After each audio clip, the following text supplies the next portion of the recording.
الشيطان الرجيم. بسم الله الرحمن الرحيم. لقد صدق الله رسوله الرؤيا بالحق لتدخلن المسجد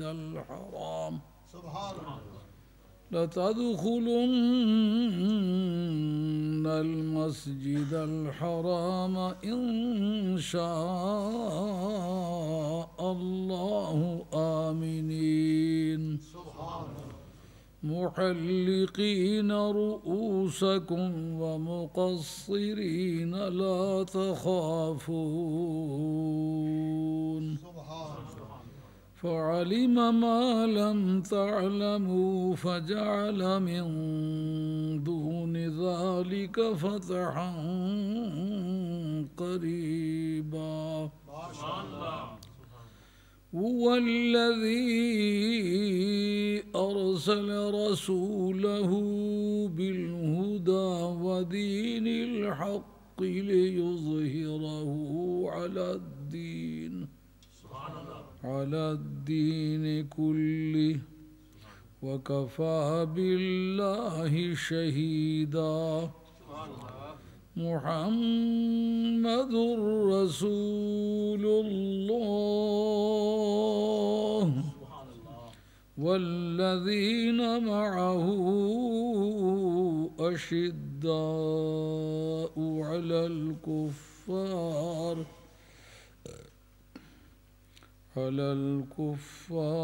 رحماء بينهم تراهم ركعا سجدا يبتغون فضلا من الله ورضوانا سيماهم في وجوههم من أثر السجود ذلك مثلهم في التوراة ومثلهم في الإنجيل كزرع أخرج شطأه فآزره فاستغلظ فاستوى على سوقه يعجب الزراع ليغيظ بهم الكفار. وعد الله الذين آمنوا وعملوا الصالحات منهم مغفرة وأجرا عظيما. صدق الله مولانا العظيم وبلغنا رسوله النبي الكريم ونحن على ذلك من الشاهدين والشاكرين والحمد لله رب العالمين. حضرت حق جل وعلا شانہ وعز اسمہ وتم برہانہ ارشاد فرماتے ہیں لقد صدق اللہ رسولہ الرؤیا، بے شک اللہ تبارک و تعالیٰ نے سچا کر دیا اپنے رسول کا خواب. اور وہ خواب یہ تھا کہ لَتَدْخُلُنَّ الْمَسْجِدَ الْحَرَامَ إِن شَاءَ اللَّهُ آمِنِينَ. سبحان اللہ. کرسی پہ تشریف رکھیں کہ تم ضرور بالضرور حرمت والی مسجد میں اگر اللہ کو منظور ہے تو امن کی حالت میں داخل ہو. مخلوق انشاءاللہ جو کہتی ہے وہ معنی کی غرض سے کہتی ہے. یہاں پروردگار نے تبرک کے طور پر کہہ کے سمجھایا کہ انشاءاللہ کہنا باعث برکت بھی ہے. خود جو رب بات کرتا ہے کہتا ہے اللہ کو منظور ہوا تو تم امن کی حالت میں داخل ہو گئے. محلقین رؤوسکم حلق یحلق تحلیقاً طے سے بال منڈوانا، درآل کہ تم طے سے اپنے سر منڈوا رہے ہوگے، ومقصرین اور درآل کہ تم بالوں کو چھوٹے کر رہے ہوگے. یعنی دونوں طرح کی حجامتیں ہو رہی ہوں گی کہ بال صاف بھی ہو رہے ہوں گے، بال چھوٹے بھی کر رہے ہوگے. لا تخافون درآل کہ تم خوف و خطر نہیں محسوس کر رہے ہوگے. فعلم ما لم تعلموا، اللہ کو وہ سبھی کچھ معلوم ہے جو تم نہیں جانتے ہو. فجعل من دون ذلك فتحا قریبا، اور پروردگار عالم نے اس سے پہلے ایک قریب کی فتح تمہارا مقدر کر دی ہے. هو الذی ارسل رسولہ بالہدی ودین الحق، اللہ وہ ہے جس نے اپنے رسول کو ہدایت کے ساتھ، منزل مقصود کی نشاندہی کے ساتھ اور دین حق کے ساتھ بھیجا تاکہ وہ اس کو تمام دینوں پر غالب کر دے. وَكَفَى بِاللَّهِ شَهِيدًا، عام طور پر ترجمہ یہ ہوتا ہے کہ اللہ اس کا کافی گواہ ہے، لیکن شرح ابن عقیل نے لکھا یہ فعل تعجب کی ایک بناوٹ ہے. اللہ کتنا ہی اس پر واضح گواہ ہے. محمد الرسول اللہ، محمد اللہ کے رسول ہیں.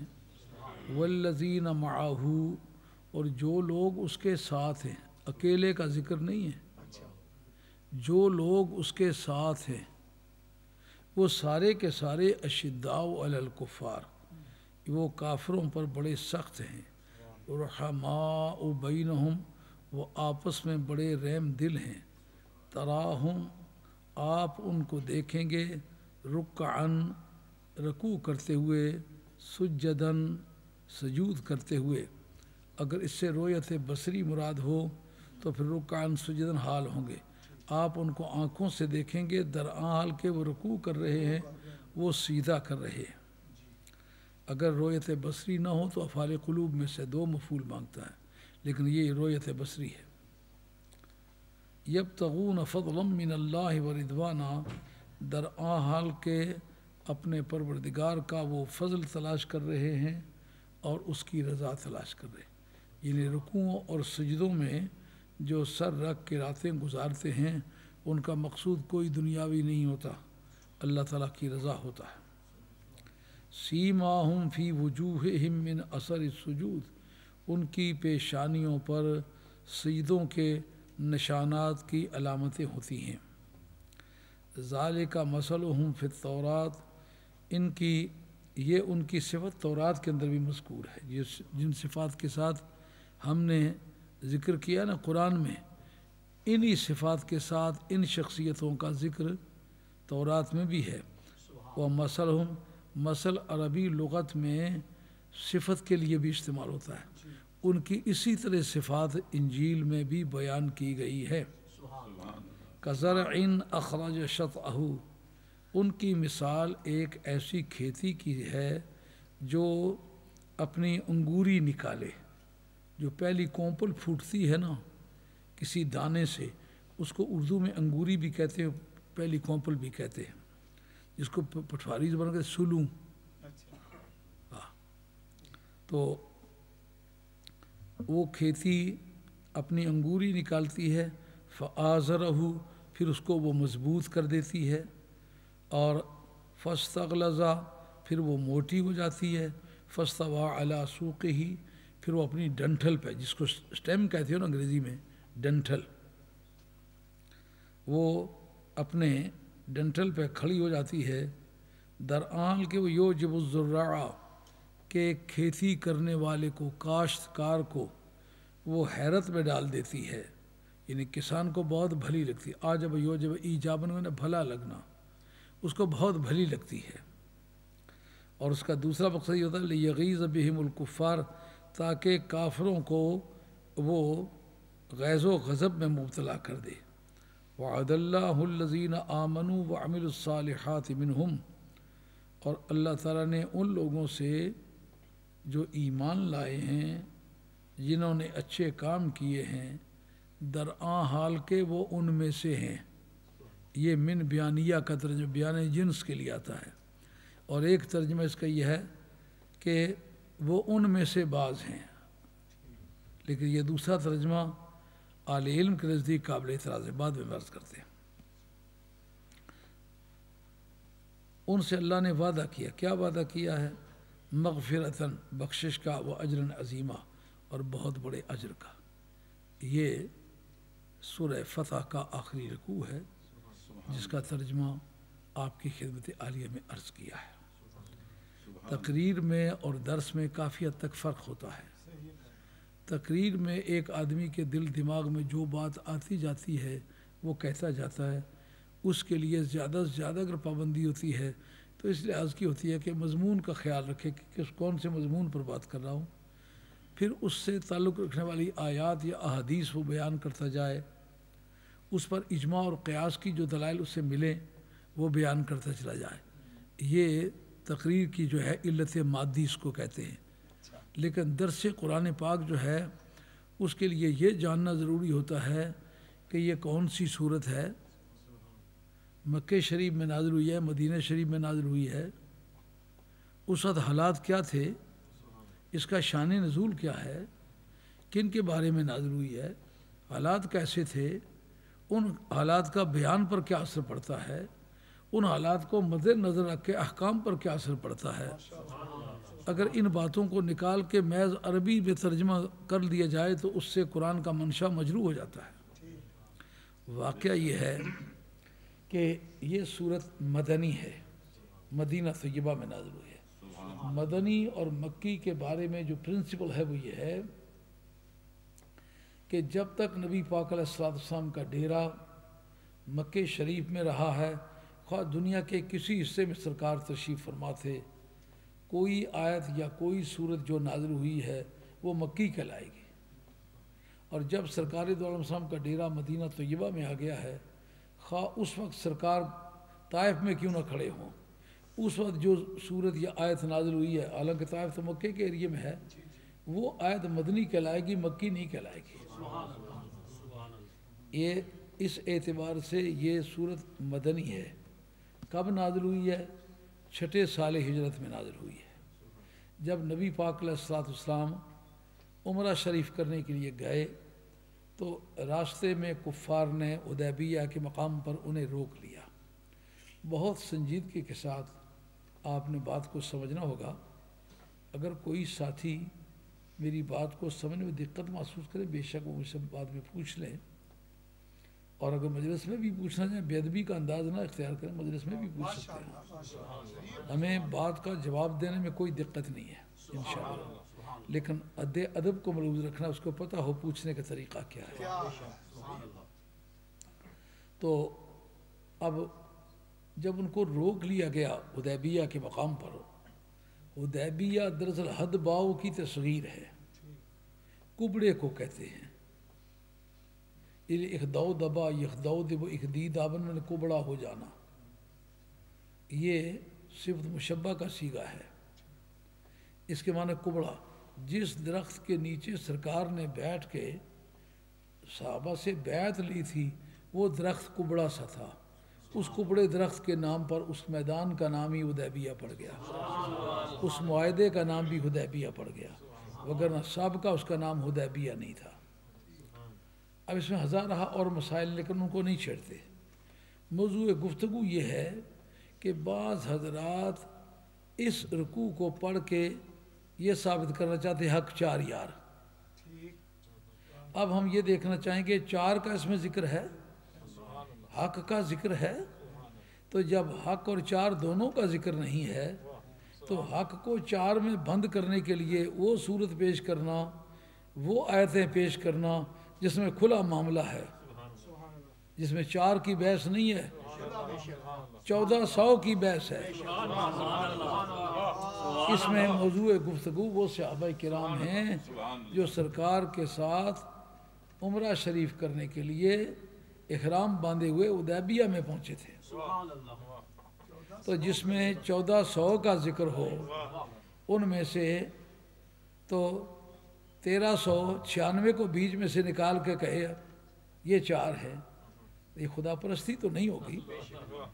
ان باقیوں کو کیوں نکالتا ہے؟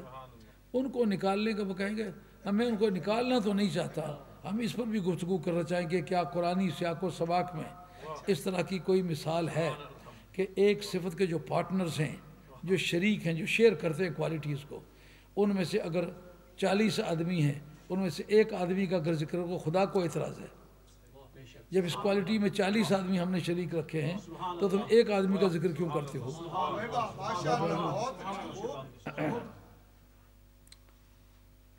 حضور علیہ السلام 6 سال ہجرت میں تیاری فرما کے گئے، ذوالحلیفہ کے مقام سے آپ نے ان جانوروں کے گلے میں کوئی علامت ڈال دی کہ جو قربانی کے جانوروں کی نشاندہی کرے۔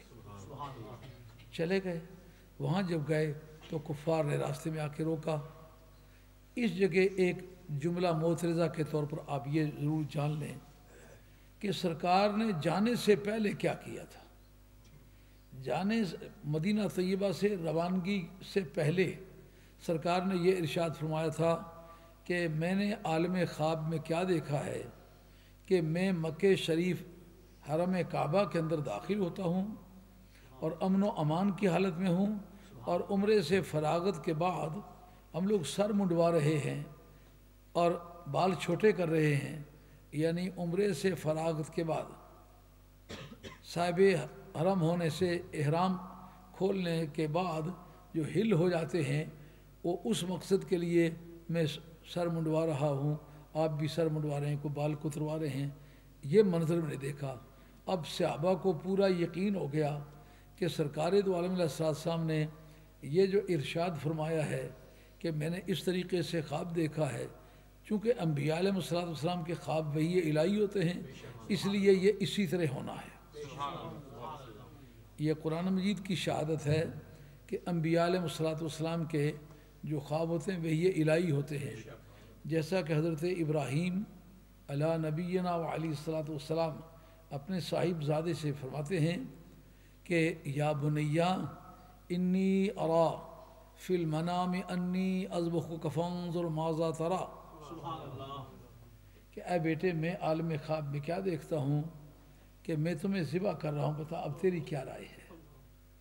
اب جواب میں جو بات وہ کہتے ہیں اس سے پتہ چلتا ہے کہ وہی انبیاء علیہ السلام کے خواب وہی الہی ہوتے ہیں۔ وہ کہتے ہیں قال یا ابت افعل ما تؤمر ستجدنی ان شاء اللہ من الصابرین، ابا جی جو کچھ آپ کو حکم دیا جاتا ہے آپ وہ کریں، انشاءاللہ مجھے صبر کرنے والا پائیں گے۔ اب کیا معنی نکلے؟ تو عمر کا معنی نبی کو امر کون کرتا ہے؟ ما ارسلنا من رسول الا لیطاع باذن اللہ، وہ تو ساری دنیا اس کی اطاعت کرتی ہے، وہ تو کسی کے امر کے نیچے ہوتا نہیں، وہ جس کے امر کے نیچے ہوتا ہے وہ صرف ایک خدا ہے۔ ابا جی جو کچھ آپ کو حکم دیا جا رہا ہے، انہوں نے بتایا خواب ہے، انہوں نے کہا جو کچھ حکم دیا وہ کریں۔ یوسف علیہ السلام اذ قال یوسف لابیہ یا ابت انی رأیت احد عشر کوکبا والشمس والقمر رأیتهم لی ساجدین، ابا جی میں کیا دیکھتا ہوں کہ 11 ستارے میرے قدموں میں گرے اور چاند اور سورج کو بھی سجدہ کرتے ہوئے پایا۔ آگے سے حضرت یعقوب علیہ نبینا علیہ السلام یہ نہیں کہتے ایسے خواب و خیال ہوتے ہیں، حالانکہ اعلان نبوت نہیں ہوا لیکن بتایا یہ وحی الہی ہے۔ اس پر اختلاف ہے اہل علم کے ہاں کہ کیا نبی کو اعلان نبوت سے پہلے بھی وحی ہوتی رہتی ہے کہ نہیں ہوتی رہتی ہے؟ یہ کسی دوسرے وقت میں عرض کریں گے۔ اس میں جو بات چلی وہ یہ تھی کہ حضرت یعقوب علیہ السلام نے جو جواب دیا وہ بتاتا ہے کہ یہ وہی تھی۔ قال یا بنیا لا تقصص رؤیاک علی اخوتک فیکیدوا لک کیدا، اے بیٹے اپنا خواب اپنے بھائیوں سے نہ ذکر کیجو۔ معلوم ہوا کہ نبی کو وہ آنے والا سارا نقشہ نگاہوں کے سامنے ہے، اے ٹو زیڈ، کوئی چیز ان سے مخفی نہیں۔ یہ نہیں کہا سوسائٹی کو نہ بتائیو، ماں کو نہ بتائیو، بہنوں کو نہ بتائیو، کہا بھائیوں کو نہ بتائیو، وہ تیرے ساتھ کوئی ضرور فریب کریں گے۔ یہ بھی پتہ چلا کہ انبیاء علیہ السلام کے خواب بھی ہوتے ہیں۔ یہ خواب لقد صدق اللہ رؤیا، اللہ نے اپنے محبوب صلی اللہ علیہ وسلم کے خواب کو سچا کر دکھایا، اپنے نبی کو اس کے خواب میں سچا کر دکھایا۔ اس کا مطلب یہ بھی وہی ہے۔ اب جب گئے تو راستے میں روک لیا گیا، ادھر منافقین کو جو اطلاع ہوئی انہوں نے اڑپونگ مچانا شروع کر دیا۔ انہوں نے کہا ہم جو کہتے تھے اس کو کوئی پتہ نہیں اللہ کا سچا نبی نہیں ہے، اگر سچا نبی ہوتا تو رکاوٹ کیوں ہوتی؟ بات چیت کے لیے حضرت عثمان غنی رضی اللہ عنہ کو بھیجا۔ تجویز ہوئی کہ کس کو بھیجنا چاہیے؟ ساتھیوں نے کہا علی مرتضیٰ کو بھیجو۔ انہوں نے کہا 39 آدمی ان کے بدر کے میدان میں اکیلے علی نے مارے ہیں اور 11 کے مارنے میں شریک ہوا ہے۔ چوٹی چوٹی کا سورما ہر خاندان کا وہ علی کے ہاتھ سے بھرا ہے، یہ تو جائے گا تو اس کو وہ سمجھے کہ غنیمت مل گئی، اکیلا آدمی آ گیا ہے۔ ان کا عمر کو بھیجو، کہا یہ بھی سخت آدمی ہے، اس کی برادری کم ہے۔ حضرت عثمان پر بات طے ہوئی کہ ان کو بھیجو، آدمی ملین طبیعت کے ہیں، وہاں کسی سے چھیڑا ہوا نہیں ہے، ان کے ہاتھ سے کسی کو ضرر نہیں پہنچا، اور بدر کی جنگ میں اپنی بیوی کے بیمار ہونے کی وجہ سے یہ مدینہ شریف میں رہ گئے تھے، اس لیے ان کے بارے میں کسی کو گریونسز نہیں ہے، کوئی کمپلینٹ نہیں ہے، یہ جائے گا، برادری بھی اس کی مضبوط ہے۔ انہوں نے واپسی پر جو دیر کی، لوگوں نے مشہور کر دیا کہ حضرت عثمان غنی رضی اللہ عنہ کو شہید کر دیا گیا۔ اس موقع پر پروردگار عالم نے اپنے محبوب کے اس عمل کا ذکر کیا کہ سرکار نے سب سے بیعت لی۔ ایک طبقے نے کہا نبی کو غیب کا علم ہوتا تو حضرت عثمان کا کیوں نہ پتہ ہوتا کہ وہ قتل نہیں ہوا؟ ان کا سرکار نے اپنا ایک ہاتھ دوسرے ہاتھ پر رکھا، کہا یہ عثمان کا ہاتھ ہے، یہ میرا ہاتھ ہے۔ مرے ہوئے آدمی سے بیعت لی جایا کرتی ہے۔ اس سے معلوم ہے کہ سرکار کو ایک تو پتہ ہے وہ زندہ ہے، دوسرا یہ زندہ آدمی بیعت کرے یا نہ کرے اس کی مرضی رہی۔ کہا غلام کی کوئی مرضی کا سوال نہیں پیدا تھا، آقا کی مرضی کی بحث ہے۔ سرکار آقا ہیں، حضرت عثمان غلام ہیں، ان کو یہ اختیار نہیں ہے کہ یہ کہیں کہ میں ایسا نہیں کرتا، اس لیے ان کی اجازت کے بغیر سرکار نے بیعت۔ اب جب بیعت لی، اللہ کریم اس بیعت کو سراہتے ہیں، ان الذین یبایعونک انما یبایعون اللہ ید اللہ فوق ایدیہم، اے میرے محبوب جو تیرے ہاتھ پر بیعت کرتے ہیں وہ تیرے ہاتھ پر نہیں کرتے، وہ میرے ہاتھ پر کرتے ہیں۔ یہ کیوں نہیں کہا وہ تیرے ہاتھ پر کرتے ہی نہیں ہیں؟ پتہ یہ اگر کہا جاتا ہے کہ تیرے ہاتھ پر کرتے ہی نہیں ہیں تو ان کا تو مزہ ہی بن جاتا۔ رب کہتا ہے جب تیرے ہاتھ پر کرتے ہیں نا تو تیرے ہاتھ پر نہیں کرتے۔ اس کا مطلب یہ ہے کہ اس میں ایک اچھائی کا پہلو ہے جو فی الواقع ہے، اور ایک اس کی بدنمائی کا پہلو ہے جو بے ایمانوں کے نزدیک ہے۔ وہ یہ اچھائی کا پہلو یہ ہے کہ کیسا حسین ہے جس کی ایک ایک ادا پر لوگ مر مٹنے کے لیے تیار ہیں، اس کی ایک ادا پر لاکھوں انسان جان دینے کے لیے تیار ہے، یہ کمال ہے۔ اور دوسری طرف یہ کہ دیکھو اس نے کو کیسا جادو کر دیا ہوا ہے کہ نہ تنخواہ دیتا ہے، نہ بیرکیں ہیں، نہ کوئی سوشل سیکورٹی کے پیسے ملتے ہیں، نہ لاجنگ بورڈنگ ہے، تو لوگ اپنے گھروں سے روٹیاں کھا کے فاقے کاٹ کے، نہ وردی ہے، نہ خوراک ہے، نہ رہائش ہے، نہ تنخواہ ہے، لوگ بلا وجہ اس کے لیے مرنے کے واسطے تیار ہے۔ دیکھو کیسا لوگوں سے ڈھنگ کیا ہوا ہے، یہ کافروں کی بولی ہے۔ رب کہتا ہے اگر اس بیعت میں کوئی خوبی ہے تو بیعت تیری ہے، اگر کسی بے ایمان کو اس میں عیب نظر آتا ہے تو پیچھے ہٹ جا، بیعت تیری نہیں میری ہے۔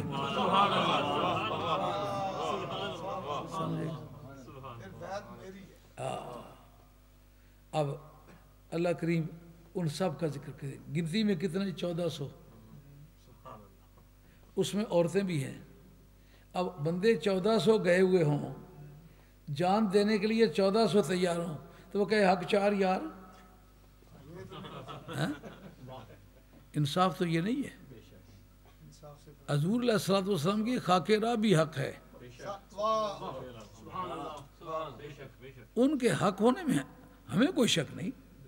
حضرت ابوبکر صدیق رضی اللہ عنہ کی ذات پاک خلیفہ برحق ہیں، خلیفہ بلا فصل ہے، حضرت عمر کی ذات پاک خلیفہ برحق ہے، اور ان کے بعد وہ خلیفہ بلا فصل ہیں، ان کے بعد حضرت عثمان غنی رضی اللہ عنہ خلیفہ برحق ہیں، اور ان کے بعد وہ خلیفہ بلا فصل ہے، ان کے بعد جناب حیدر کرار خلیفہ برحق ہیں، اور حضرت عثمان کے بعد وہ خلیفہ برحق ہیں، ان کے بعد حضرت امام حسن رضی اللہ عنہ کی ذات پاک یہ خلیفہ برحق ہیں، اور اس کے بعد بلا فصل ہیں۔ اور بڑی مزے کی بات کہ ایک موقع پر ایک بزرگ کہتے ہیں کہ حضرت امام حسن رضی اللہ عنہ جناب امیر معاویہ رضی اللہ عنہ کے مرید ہیں۔ کیا خوبصورت بات لکھی امام ابن حجر مکی نے۔ امام ابن حجر مکی لکھتے ہیں پہلی بات تو یہ ہے کہ باقی خلفاء کی خلافت میں اور حضرت امام حسن کی خلافت میں یہ فرق ہے، باقی خلفاء کی خلافت جو ہے وہ اصحاب حل و عقد کے اختیار سے ہوئی ہے، ان کے انتخاب سے ہوئی ہے، امام حسن کی خلافت نص رسول اللہ سے ہوئی ہے۔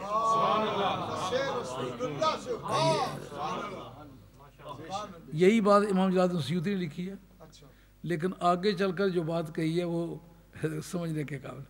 کہتے ہیں یہی وجہ ہے کہ حضرت امیر معاویہ رضی اللہ عنہ ان کے نائب ہیں۔ ہاں، حضرت امیر معاویہ رضی اللہ عنہ کو بجائے مرشد کہنے ان کا، ان کے نائب ہیں وہ۔ کوئی سوائے کے مور کا پڑھتے تو ہو، لیکن تمہیں سمجھ کیوں نہیں آتی؟ اچھا، اب اس جگہ اس سبق میں کوئی خلافت کا چیپٹر ہے؟ یہ تو حدیبیہ کے میدان میں سرفروشوں کی انجمن ہے، جنہوں نے سر ہتھیلیوں پر رکھے ہوئے ہیں، اے محبوب کبریا کہ یہ کیا بات ہے کہ ہم کسی سے لڑیں گے؟ ہمیں کہو سمندر میں چھلانگیں لگا، سمندر میں لگائیں گے۔ لڑنے کا تو کچھ نتیجہ ہو سکتا ہے، سمندر میں چھلانگ لگانے کا کیا نتیجہ ہو سکتا ہے؟ اس میں 4 ہیں یا 1400 ہیں؟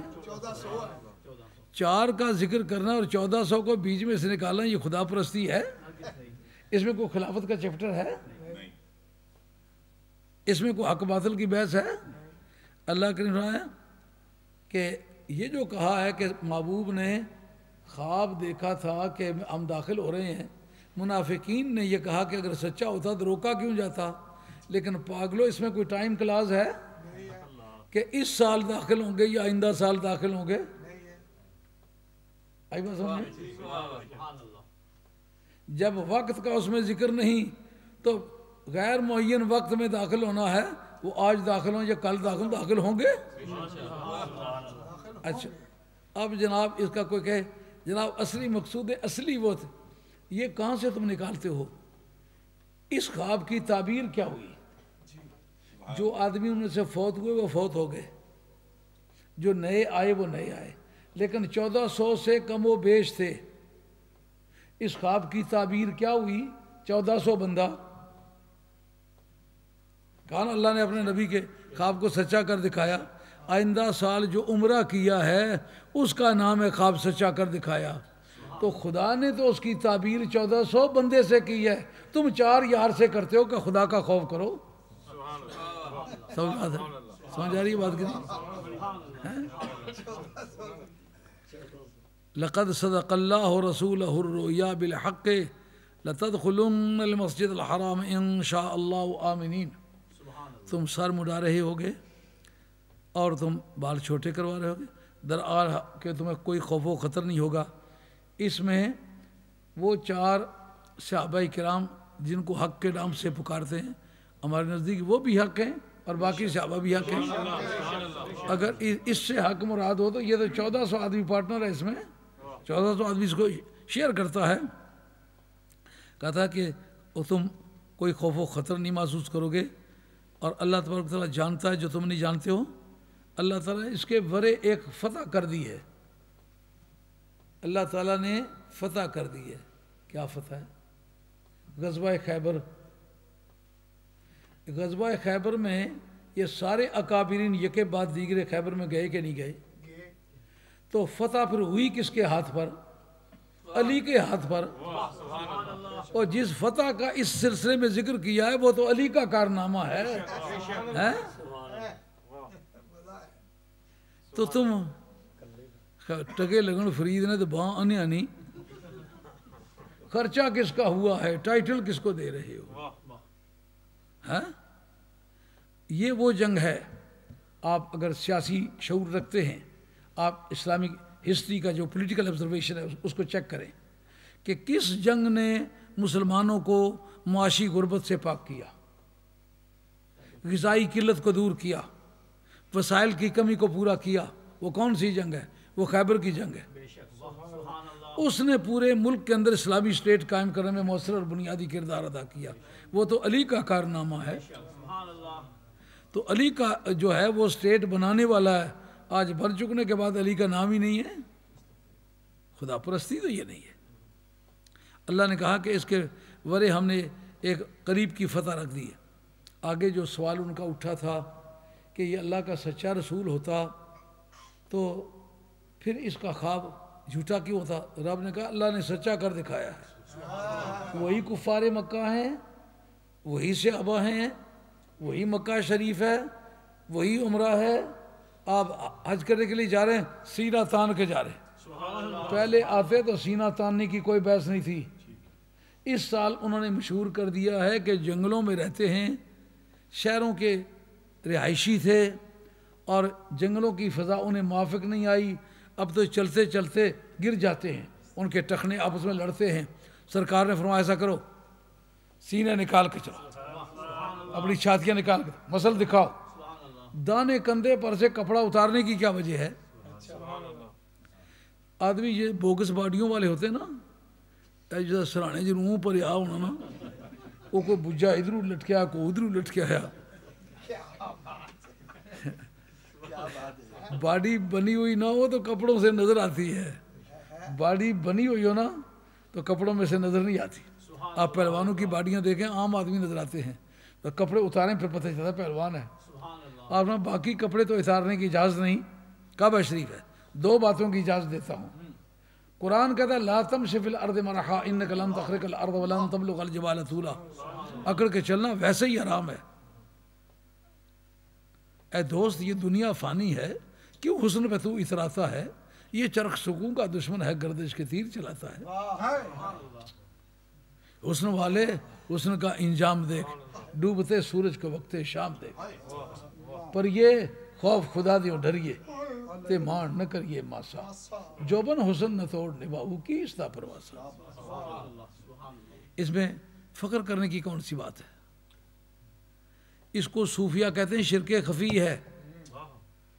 رومی اسی پر لکھتے ہیں ہرچے گیرت کامل ملت شبد، ہرچے گیرت علت علت شبد. کہتا ہے کامل کسی گناہ کو پکڑے گناہ ثواب ہو جاتا ہے. اب یہ گناہ تھا، مدینے والے نے قبول کر لیا، اب یہ حج کا حصہ بن گیا. نعرہ تکبیر، نعرہ رسالت، نعرہ حیدری. واہ واہ، امید شعر کمال ہے جناب. یہ صوفیہ کا مسلک ہے. ہر چہ گیرت کامل ملت شبد، کامل جس کو پکڑ لے وہ مذہب بن جاتا ہے. تو جو میاں صاحب نے کہا نا مرد ملے تاں مرد ملے تاں درد نہ چھوڑے، اوگن دے گن کردہ کامل لوگ محمد بخشا لال بناؤں پر درد. یہی قصہ ہے. بات سمجھ آئیے. ٹی بی کے مریض کو آپ بادام روغن کھلائیں، خشکی بڑھتی جاتی ہے. بادام روغن سے تقویت ملتی ہے ٹی بی کو. کہتا ہے کسی اچھی چیز کو بیماری پکڑ لے،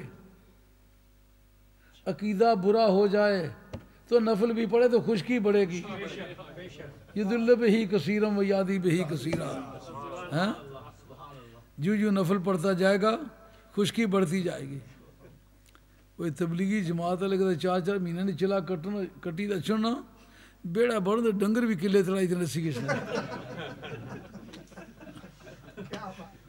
ایسا اوپرے قسم نہ نور انہوں نے چیرے ہر چے گیرت علت علت شاہ.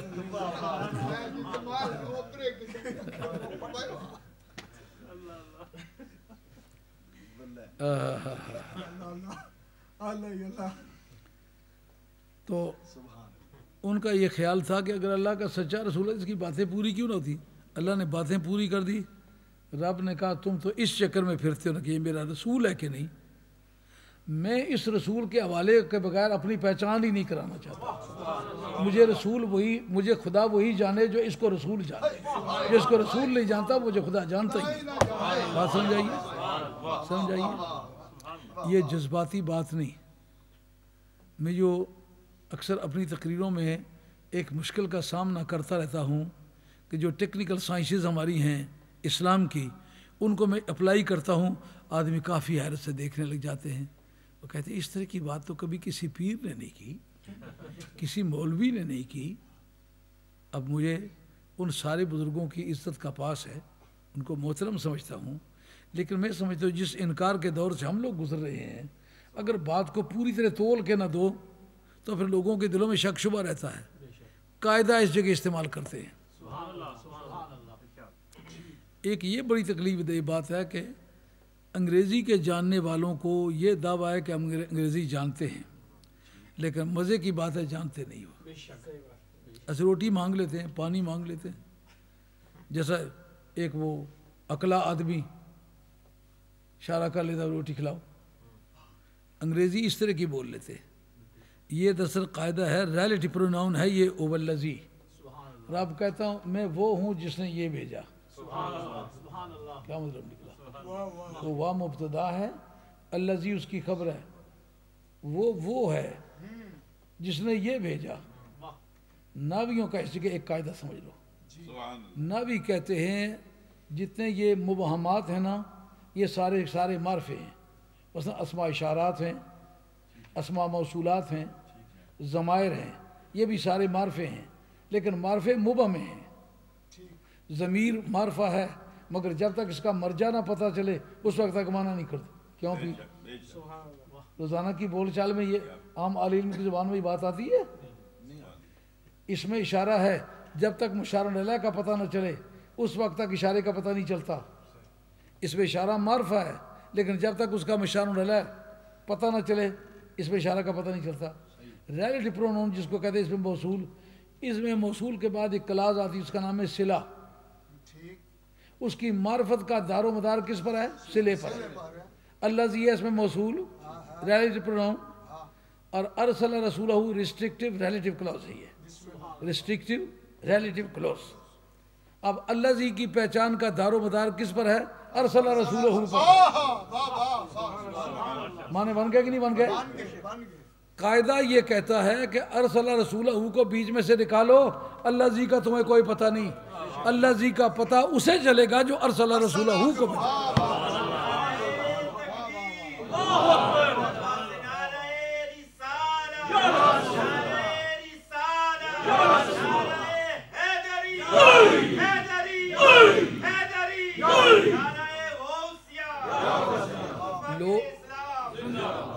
لوگ اس بارے میں پیچیدگی میں مبتلا ہیں کہ اس کو اللہ کا رسول کہے کہ نہ کہیں، اس کے خواب کی وجہ سے الجھن میں مبتلا ہو گئے۔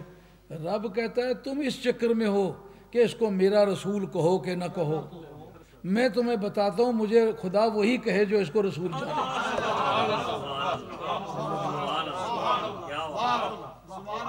یہ تقریر تو نہیں ہے، یہ درس ہے، لیکن مزہ بھی آ رہا ہے کہ نہیں؟ راستے میں یہ میرا ساتھی کہہ رہا تھا کہ لوگ تقریر پر زیادہ خوش ہوتے ہیں۔ میں کہا تو ابو تقریریں ٹھڑکی ہیں تو تقریر میں پوائنٹ کٹھے کرنا چاہنے سے ہوتا ہے اس پلے پر چڑھنا ہے کیا؟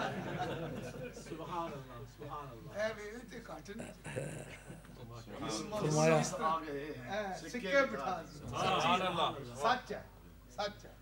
کہا کہ اس کو ہدایت دے کے بھیجا ہے، جو اس کے ساتھ چلتے اگر منزل پر پہنچے پھر یہ سچا ہے، جس کی پیروی کرنے والے وہ کسی ٹھکانے نہ لگے۔ مثلا ایک ٹیچر کہتا ہے جناب میں بہت بڑا لائق ہوں، ان کا ثبوت، انہوں نے کہا یونیورسٹی کا رزلٹ آنے والا ہے میرے شاگردوں کا، اگر میرے سارے شاگرد جو ہیں وہ ٹاپ کر جائیں یونیورسٹی میں تو پھر یہ میری قابلیت کا ثبوت ہوگا کہ نہیں ہوگا؟ انہوں نے کہا تم اگر اس میری بات کو سمجھنا چاہتے ہو کہ سچ مچ یہ میرا ہی رسول ہے اور اسی کے حوالے سے میں خدا پہچانا جاتا ہوں، اس کو میں نے ایک ہدایت دی ہے کہ جو 1400 بندہ گیا یہ کس یونیورسٹی کے فارغ ہے؟ جنت میں جو سب سے بڑا ٹائٹل ملے گا وہ رضوان من اللہ ہے، جنت میں پہنچنے کے بعد ملے گا۔ کہا واہ محبوب کبریا تیری ذات پر قربان، رب کہتا رضی اللہ عنہم ورضوا عنہ، اور جنہوں نے تیرے ہاتھ پر بیعت کی رب ان سے راضی ہو گیا ہے۔ سمجھا گیا؟ خدا ان کو کس پیار سے دیکھتا ہے جو آنکھیں ہیں میوے لقائے محمد صلی اللہ علیہ وسلم۔ اللہ کریم فرماتے ہیں اس کو بھیجا اس لیے ہے تاکہ سارے دینوں پر اس کو پروردگار غالب کر دے۔ جب لوگ آپس میں دنگل لڑتے ہیں تو جو گرا لے اس کو زبردست کہتے ہیں نا۔ کس نے سرکار کو گرایا؟ سرکار نے رومن امپائر کو بھی گرایا کہ نہیں؟ پرشین امپائر کو بھی گرایا کہ نہیں؟ اب ہر پہلوان کو گرانے کی شرط نہیں ہوتی، جو بیلٹ ہولڈر ہوتے ہیں نا ان کو جو گرا لے اس نے سب کو گرا لیا۔ جو ورلڈ چیمپئن تھے ان کو گرا لیا، ان کا گرانا ساری جان کا گرا لیا۔ اور اللہ تعالیٰ کیا ہی اچھا گواہ ہے۔ آگے بات شروع ہوتی ہے،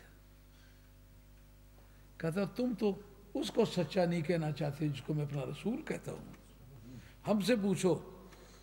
محمد الرسول اللہ، محمد اللہ کا رسول ہے۔ اور والذین، اب حق چار یار کے لیے یہاں سے نکالتے ہیں، والذین معہو، اور وہ لوگ جو اس کے ساتھ ہیں، اس سے مراد حضرت ابوبکر صدیق، اشداء علی الکفار اس سے مراد حضرت عمر فاروق، رحماء سے مراد حضرت عثمان غنی ہیں، اور سیماہم فی وجوہہم سے مراد حضرت علی ہیں۔ یار یہ تمہاری تفسیر گھر بنائی ہوئی ہے یا تفسیروں میں لکھی ہوئی ہے؟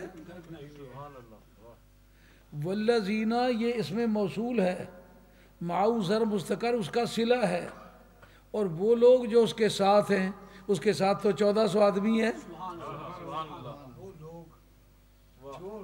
عقیدے کا ذکر ہے، یہ کس منہ سے کہتے ہیں؟ ایک حضرت صدیق اکبر، الذین جمع کے لیے آتا ہے کہ ایک کے لیے آتا ہے؟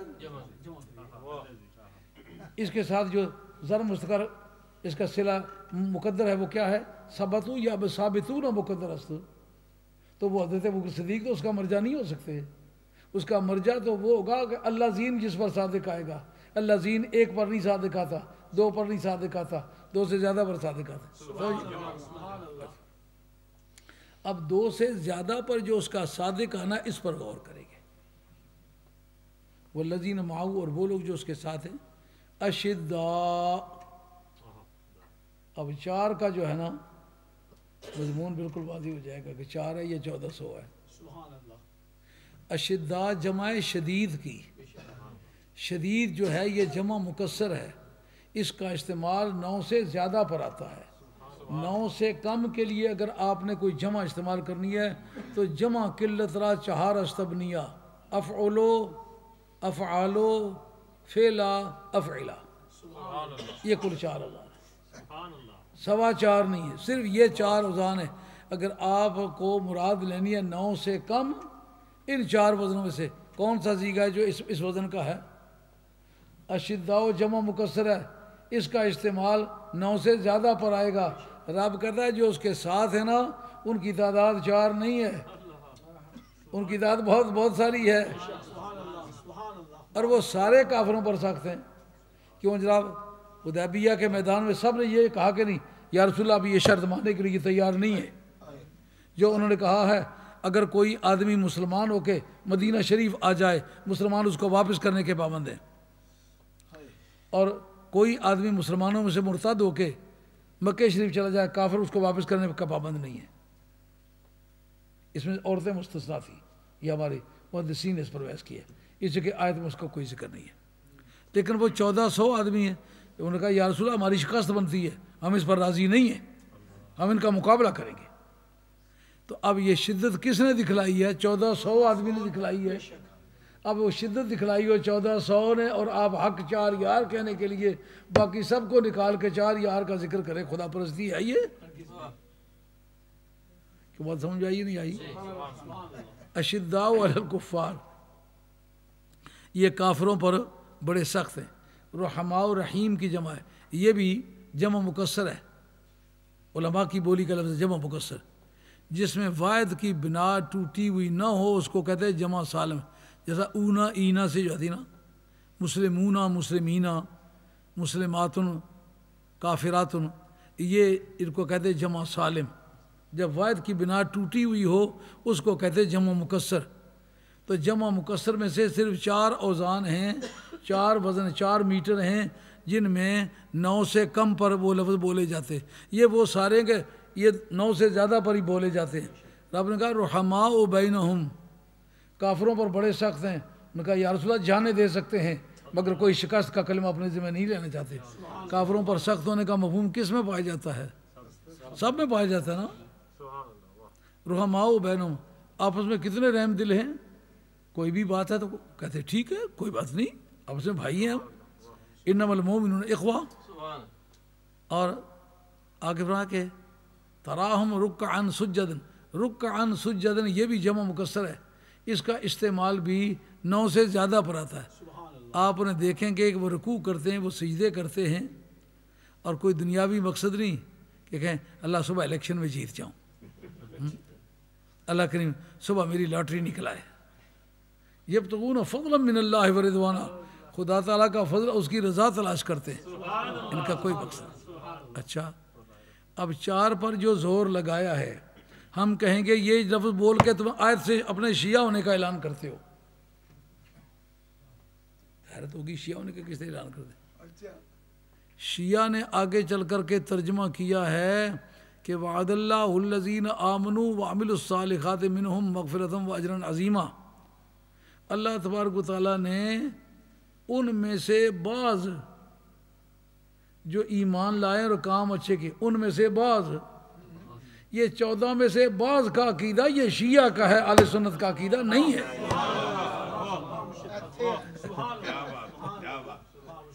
یہ من بیانیہ ہے، بیان جنس کے لیے آیا ہے. کہتے وہ لوگ جو ایمان لائے ہیں اور کام اچھے کیے درحال کہ وہ ان میں سے ہیں جن کے ذکر کیا کہ وہ سخت ہیں وغیرہ وغیرہ. بعض کا ترجمہ یہ 4 تو بعض کا معنی بنتا ہے، یہ شیعہ نے ترجمہ کیا ہے، اس کو کوئی اہل علم قبول نہیں کر سکتا. اب یہ سمجھنا چاہیں گے کہ یہ جو کہاں ہے کہ اس سے مراد حضرت فاروق ہیں، حضرت عثمان غنی وغیرہ وغیرہ، یہ پہلے ترجمہ کیا کس نے؟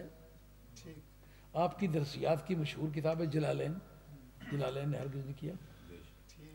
آپ کی درسیات کی مشہور کتاب ہے بیضاوی، ہرگز نہیں کیا. جب جو درسیات کی معتبرات ہیں ان میں اس کا ذکر نہیں ہے، اور یہ عربی لغت کے بھی خلاف ہے، عربی قواعد کے بھی خلاف ہے، فصاحت و بلاغت کے بھی خلاف ہے. یہ کس نے کیا ہے؟ کہا یہ کیا ایک بہت بڑے بزرگ ہیں جن کا نام ہے اکرمہ. یہ کون سے بڑے بزرگ ہیں جناب؟ یہ سر سے پاؤں تک خارجی ہیں، یہ عروری ہیں. شذرات الذاب نے، ابن عماد حنبلی نے شذرات الذاب کے اندر لکھا ہے کہ یہ حضرت عبداللہ ابن عباس کا غلام تھا، اور جناب حیدر کرار کو صبح شام یہ گالیاں دیتا تھا. عروری وہ ہیں جو حضرت حیدر کرار کو کافر کہتے ہیں. اور علامہ تفتزانی نے توضیح تلوی کے اندر لکھا ہے کہ خارجیوں کی روایت حرام ہے. جب خارجیوں کی روایت تمہاری اپنی درسیات کی روح سے حرام ہے تو یہ تو خارجی ہے پکا.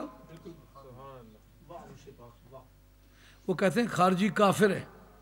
اس پر لوگوں کو کافیت، ان کو کافر نہیں کہنا چاہیے. ہم بھی کسی کو کافر نہیں کہنا چاہتے، لیکن قانون کسی کو کافر کر دے ہم کیا رحم کر سکتے ہیں. ہاں وہ جیسا مرزا قادیانی کہتے میں نامرد تھا، خدا کی بارگاہ میں دعا کی تو اللہ نے 50 جنتی نوجوانوں کی طاقت مجھے عطا کر دی. تو ایک مرزائی سے میری گفتگو ہوئی، میں نے کہا اگر مرزا جی کی بیگم پر میں اپنی طرف سے کوئی رحم کرنا چاہوں میں کیا کر سکتا ہوں.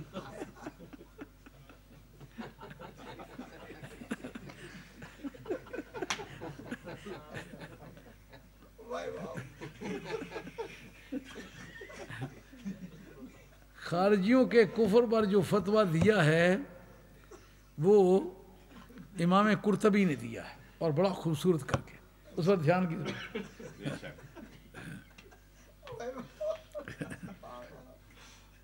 امام قرطبی نے جو خارجیوں کے بارے میں حدیث ہے، کہا کہ اے عمر، سرکار مالک غنیمت بانٹ رہے تھے، اس نے کہا یا رسول عدل یا رسول اللہ صلی اللہ علیہ وسلم، یا رسول اللہ انصاف کیجیے گا۔ یہ تو اس کو کہنا چاہیے جسے بے انصافی کا ڈر ہو یا بے انصافی کر رہا ہو۔ اس وقت صحابہ میں سے کسی نے یہ بات کہی، وہ دو آدمی کے نام لیے جاتے، ایک حضرت عمر فاروق رضی اللہ عنہ کا، ایک جناب خالد بن ولید کا۔ انہوں نے کہا اب اجازت دیں صاف کر دوں اس کو۔ حضور نے فرمایا کہ یکون من ذی قوم، اس کی اصل میں سے ایک ایسی قوم پیدا ہوگی کہ وہ کیا کریں گے، اے عمر تجھے اپنی نماز ان کی نماز کے مقابلے میں حقیر نظر آئے گی۔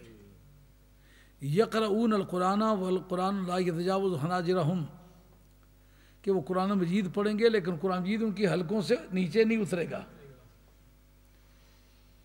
یہ بھی سرکار نے بتا دیا کہ وہ بے ایمانوں کی جماعت ہے مگر نمازوں کے بڑے دھنی ہیں، قرآن بھی بہت پڑھتے لیکن قرآن مجید حلق سے نیچے نہیں اترے گا۔ جو میرا محل استدلال ہے وہ آگے ہے، کہا یمرقون من الدین کما یمرق السام من الرمیۃ، وہ دین سے اس طرح نکل جائیں گے جس طرح کے تیر شکار سے پار ہو جاتا ہے۔ اس لفظ سے امام قرطبی نے ان کے کفر پر استدلال کیا ہے۔ اگر کوئی قانون دان بیٹھا ہوا ہے تو اس بات کو وہ ضرور اپریشیٹ کرے گا، لیکن میں تو سمجھائے بغیر چھوڑوں گا نہیں انشاءاللہ۔ ممکن ہے آپ کو میری اس ادا سے کوئی ناخوشی بھی ہوتی ہو کہ یہ پیچھے پڑ جاتا ہے، لیکن دین ہے، اس کو سمجھانا چاہیے۔ اس سے کفر کس طرح ثابت ہوتا ہے؟ کہتے ہیں یہ جس طرح کے، یہ علم بیان کا مسئلہ ہے، یعنی جیسا کہ، جس طرح کے، کی مانند، کی مثل، کی طرح، یہ جہاں لفظ استعمال ہوتے ہوں وہاں علم بیان کا دخل ہے۔ یہ کہاں استعمال ہوتا ہے؟ یہ جہاں تشبیہ ہوتی ہے۔ تشبیہ میں چار ارکان ہوتے ہیں، ایک مشبہ ہوتا ہے، ایک مشبہ بہی ہوتا ہے، ایک حرف شبہ ہوتا ہے، ایک وجہ شبہ ہوتا ہے۔ مدار حکم کیا ہوتا ہے؟ مدار حکم وجہ شبہ ہوتا ہے۔ جب کہہ دیا جس کا چہرہ چاند کی مانند ہے تو آپ اس کی وجہ شبہ معلوم کریں۔ اگر اسی کو کہہ دیا جس کا قد سرو کی مانند ہے تو وجہ شبہ اسی کی لمبائی ہے، تو چاند کی جگہ گولائی نہیں ہے، چاند کی جگہ حسن ہے۔ چہرے کا گول ہونا یہ عیب سمجھا جاتا ہے، اس کو عربی میں مکلسم کہتے ہیں۔ سرکار کے صورت مبارک کی تعریف میں آتا ہے کہ سرکار مکلسم نہیں تھے، یعنی سرکار کا چہرہ گول نہیں تھا۔ ایسا کھڑبوجنی نہیں ہونی، اے کھکھڑی نکی جی گول مٹول، کہتا کسے بندے نا چہرہ ہی ہے جب ہے تو اوپر ہی چلے گا۔ چہرے کی گولائی جو ہے یہ عیب ہے۔ تو آپ چاند گول ہے، آپ کس کا چاند کی مانند ہے، یہ بات آپ سنیں اگر تو آپ اس کی گولائی پر غور کرنے لگیں۔ گولائی وجہ شبہ نہیں ہے، حسن وجہ شبہ ہے۔ سمجھ آئی؟ اس کے ہونٹ گلاب کی پتیوں کی طرح ہیں، اس میں آپ نہ گولائی بحث کر سکتے ہیں نہ حسن بحث کر سکتے ہیں، نزاکت اور لطافت۔ سمجھے بات؟ اس جگہ وہ کہتے ہیں وہ دین سے اس طرح نکل جائیں گے جس طرح کے تیر شکار سے پار ہو جاتا ہے۔ کا وجہ شبہ کیا ہے؟ کا شکار سے تیر کا پار ہو جانا، وہ اس طرح دین سے پار ہو جائیں گے جس طرح تیر شکار سے پار ہو جاتا ہے۔ کفر کس سے ثابت ہوتا ہے؟ کہا یہ مثال انہوں نے اس لیے دی کہ تیر پار تو ہو جاتا ہے واپس نہیں آتا، دین سے ان کا نکلنا اور واپس نہ آنا اس کا نام کفر ہے۔ تو جب اس کا خارجی ہونا ثابت ہے تو یہ حق چار کے بعد سوائے اس کے پوری خدا کی کائنات میں کسی کی روایت نہیں ہے۔ ہاں لیکن اس سے بھی فائدہ کیا پہنچے گا؟ وہ آگے اشرا مبشرہ کے صفات بیان کرتا ہے، تو پھر یہ حق چار یاریوں حق 10 یار کی بحث ہے۔ پھر سمجھو بات؟ اس لیے ان آیتوں سے حق چار یار کا استنباط کرنا یہ خدا پرستی کی قسم کا کام نہیں۔ اس راستے کا جو پہلا پائونیر ہے، پیش رو ہے، اس کا نام ہے اکرمہ، جو مذہباً خارجی ہے۔ ابن اماد حنبلی نے باقاعدہ یہ بات لکھی ہے کہ وہ اس آدمی کو ٹائلٹ کے سامنے باندھا ہوا تھا۔ حضرت عبداللہ بن عباس کے صاحبزادے اندر جاتے وقت بھی اس کے سر میں جوتے مارتے تھے، واپس آتے وقت بھی جوتے مارتے تھے. لوگوں نے پوچھا غلاموں کے ساتھ اتنا برا سلوک کیوں کرتے ہو؟ ان کا یہ ہمارے باپ کے بارے میں جھوٹی باتیں پھیلانا. تو جس کے گھر والے کہیں یہ جھوٹا ہے وہ پھر 15ویں صدی میں آ کے وہ امام بن گیا ان کا. معلوم ہے جس طرح کے مقتدی ہوتے ہیں امام بھی اسی طرح کے ہوتے ہیں.